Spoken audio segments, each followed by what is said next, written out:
لکه څنګه چې د خیبر جرګې یو د ریزولوشن څخه او د هوکړو څخه دا وه چې د کرغېړنې کرښې ډیورنډ به تګ راتګ پرته د ویزې او د پاسپورټ څخه کیږي او ځینې دوستان هلته په میدان باندې لګیا دي او فعالیت کوي او د دې په خاطر باندې هلته هغوی پرلتونه وهلي دي او د هغوی د پرلتونو د مشاهدې او لیدلو دپاره موږ هلته ویډیوګانې ترتیب کړي دي چې هغه به پلی کوو او د ټولو څخه هیله کېږي چې خاموشي اختیار کړئ او هلته په چمن کې عبدالولي منډولي کېدای شي تاسو یې ټول د نوم سره اشنا یې او لیدلی یې وي او همچنان صدر رسول وزیر د انګور اډې کې هغوی پرلتونه دي دغه د ویډیو لیدلو ته تاسو دعوت کوم لطفا بیا هم هیله کېږي خصوصا د خپل ارګنایزرو څخه چې خاموشي اختیار کړئ مننه ځان له څنګه تاسو ته معلومه ده 14 میاشتې کېږي یعنې 2 کاله ته دا خبره رسېږي پرلت سپین بولدک د چمن در مابین پرلت پروت دی دوام لري او زموږ مسلې تر اوسه نه دي حل سوي چې د پاکستان چوپ ارمي دغه اعلان کړی دی چې دا ټول خلک به پر پاسپورټ باندې ځي او راځي چې پاکستان جوړ سوی دی موږ پر پاسپورټ باندې نه کلیږي موږ پر تذکره او پر شناخته کارت باندې تګ راتګ کوو او موږ غواړو چې موږ تګ راتګ د خپل وطن نه پرې وکړو پر تذکره او پر شناخته کارت باندې او خلک نه دي خبر چې دلته څه روان دي او څه کېږي زموږ سره دومره غټ ظلم شروع دی دومره غټ ظلم زموږ سره کوي چې زموږ معذوره ورونه یعنې هغه نشي کولی چې د خپل وطن در افغانستانه پورې ولاړ شي یا د افغانستانه سره پاکستانه پورې راشي زموږ ودونه زموږ رښتې فساد دي دلته زموږ سره ډېر غټ ظلم روان دی چې د افغان طالبان هم زموږ خلک پر سر باندې وایي او د پاکستان چارواکي زموږ خلک پر سر وایي یعنې په دا کې زنانې سپین ږیري معذوره هره ورځ یې سرونه ماتي موږ غواړو چې په هره جلګه کې په هر وطن کې دا زموږ اواز پورته شي اخر به څه کېږي موږ خو انسانان یو چې ځنګل ور واخلي چې هغه د کفارو ملکونه یا هغه ځنګلونه او هغه تارونه زلیله کې هغه حیوانان سره ایله کې موږ خو شکر مسلمانان او پر موږ باندې ولې دومره ظلم شروع دی 14 میاشتې کېږي نه روزګار شته نه دلته باغ شته نه باغچه شته نه یو شی هم نشته او پر هغه سربیره پر موږ باندې باړه وګرځاوي دروازه را باندې پاسپورټ کله 15 لک انسانان په دې خوا 15 لک انسانان په خوا پاکستان دا بیا کاله کېږي جوړ شوی د دومره عذاب نه دی راغلی لکه دا 2 کاله کېږي نه روزګار شته نه موږ خپل وطن ته نه خپلې خاورې ته موږ هیله کوي په دغه وطن کې دغسې حالاتونه دي چې پر دغه دروازه په زرو زنانې اوس هم ناستې دي چې هغه ودو والا دي مسیاد یا رښتې لري تر اوسه پورې په دا شنه یخ کې ناستې زموږ پرلت اوس هم دوام لري د روزانه پر بنیاد بسم الله الرحمن الرحیم صدر محمد رسول د انګور اډې د پرلتنه په لندن کې چې کومه د پښتون په نام لویه جرګه کېږي د هغو مشرانو ځوانانو د تاسو د ټولو په اجازه مننه کوم چې تاسو موږ ته خپله موقع راکړه ځوانانو مشرانو تاسو ته به پته وي په ډیورنډ فرضي کرښه باندې کوم پښتانه پراته دي چې دلته د پاکستان ظالم ریاست هغو ته وویل چې تاسو به مزید په ویزا او پاسپورټ باندې لازمي تګ راتګ کوئ خو د هغو په باره کې د انګور اډې خلکو او د چمن خلکو په ټول پښتون قام باندې ننګ او غیرت وکړو سره راټول شول دوی وویل خپل منځ کې دا مشوره جرګه وکړله چې موږ نه غواړو چې پښتانه د خپل منځ کې په ویزا او پاسپورټ تګ راتګ وکړي ځوانانو مشرانو ډېر زیاتې مسلې سره موږ مخامخ یو که تاسو وینئ چې فرضي کرښه باندې یو کور مو خواته ده یو کور مو دې خواته ده یو ورور یې هلته ده یو ورور یې دلته دی هلته مړی وشي دا خویندې ماندې ورته ژاړي ورونه ورته ژاړي د تګ راتګ اجازه نه ورکوي که دې خوا کې وشي هغه خویندې ماندې ورته ژاړي ورونه ورته ژاړي تګ راتګ اجازه نه ورکوي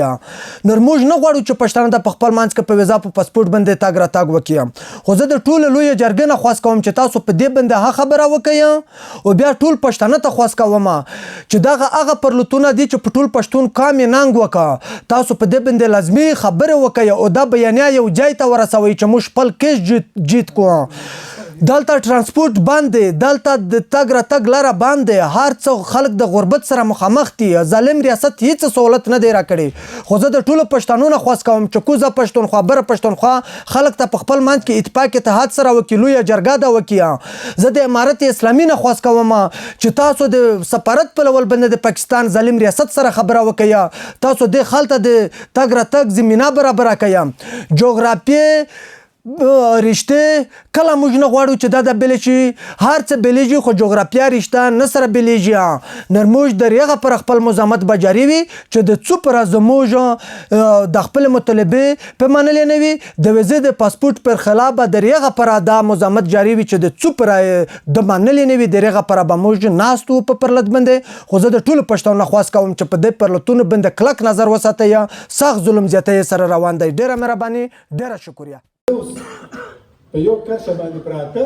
د یو کور خلک کور یې دلته دی زمینداري یې هلته ده موږ پر لاره را روان ملګري یو خبره کوله چې واده دی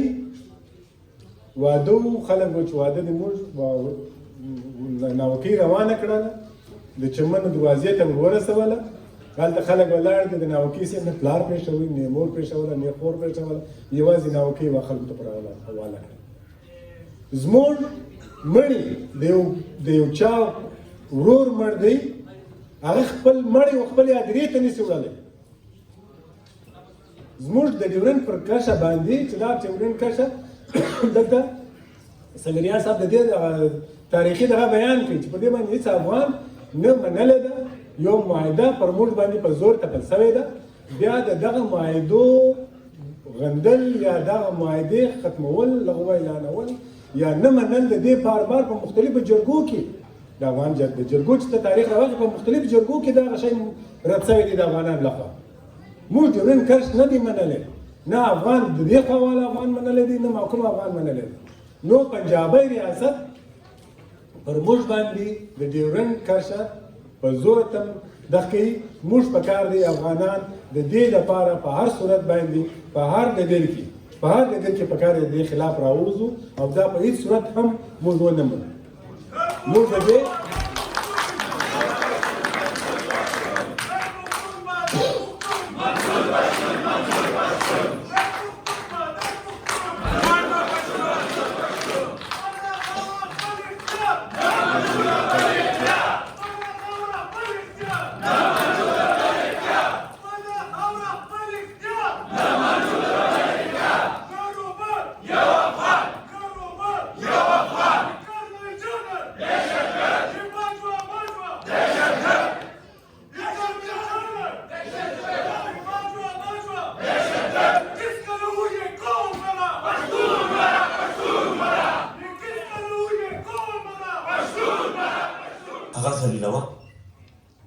محترمو ریسیزم دی ډېر ښکاره د نسل په بنیاد باندې هغه د قانون مخالفتونه کوي یعنې په دې بنیاد باندې چې ته افغان یې په دې پاکستان کې څومره چې پښتانه دي دا افغان دي نسل خو البته دی دا لفظ هم نه ورسره مني دا ټکی نه مني نو دا څنګه سټیټ شو د یو ملت شراحت نه مني وګوره باید د دې لپاره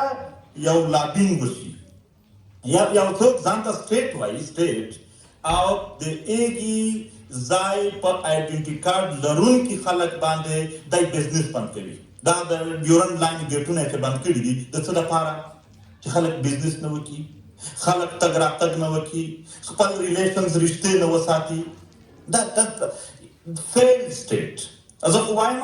چې موږ خو سټیټ لفظ نشو یوز کولی خو دغه یورپ دا امریکا دا نور هیوادونه دوی ته که د سټیټ په نظر ګوري باید زموږ دا ملګري لابینګ وکړي موږ د دې ملګرو تر ټولو غټ کار لابینګ دی موږ یو نتیجه ته رسېدلی خلک یو ولې موږ د ده اصلي چهره لیدلې ده موږ د ده ډېر ظلمونه وحشتونه لیدلي دي دنیا یو نتیجه ته نه ده رسېدلې ولې د دنیا ټولو ولسونو دا څه نه دي لیدلي دنیا ته زموږ د هر څه ولیدل تر موږ کلکه ناره به هغه کوي تر موږ کلکه خبره به هغه کوي ټیک ټاک هېوادونو نه وکړه خو ولسونه به یې وکړي تر ډېره حده پورې نو لابینګ چې کوم دی هغه ډېر ضروري دی چې باید د لابینګ وشي د دې ظلم د دې جبر پر خلاف ولې چې موږ ستونزې یوازې دا نه دي چې تېرې وې راته اوس یې هم لرو ته یقین وکړه په دې کې هېڅ شک نه دی پاتې چې د پاکستان اول کوشش دا دی چې کابل وران کړي جوړ کابل دا دوی د بلوچو په ګټه ویني، دا دوی د پښتنو افغانانو په ګټه ویني، دا د سیندیانو د هر یو محکوم په ګټه باندې دته ښکاري چې که کابل جوړ وي او د دغو محکومو قامونو سره لاس وي، نو بیا زه د خپل دروغ دا د دروغو نظام نشم ساتلی. نو دوی به همیشه په یوه ځای باندې یو واک کړی دی او اوس یې هم زه لا تفصیل ته نه ځم، خو البته اوس هم دا معلومات راغلي دي چې بیرته هلته د یو جنګ کولو دپاره دلته نوي یعنې په د کوزر پښتونخوا غرونو کې یو نوی سیټ اپ شروع شوی دی. دا د اپریشنونو نامونه چې ورکوي چې دا سیمې خالي کومه، دا چې دلته د فرقو په بنیاد باندې کومو جنګونو خبرې کېږي، د دغه پر شا د علاقې خالي کول یا د دغه نه ریډ زون جوړول چې هر څوک یو جرنلیست، یو پولیټیشن،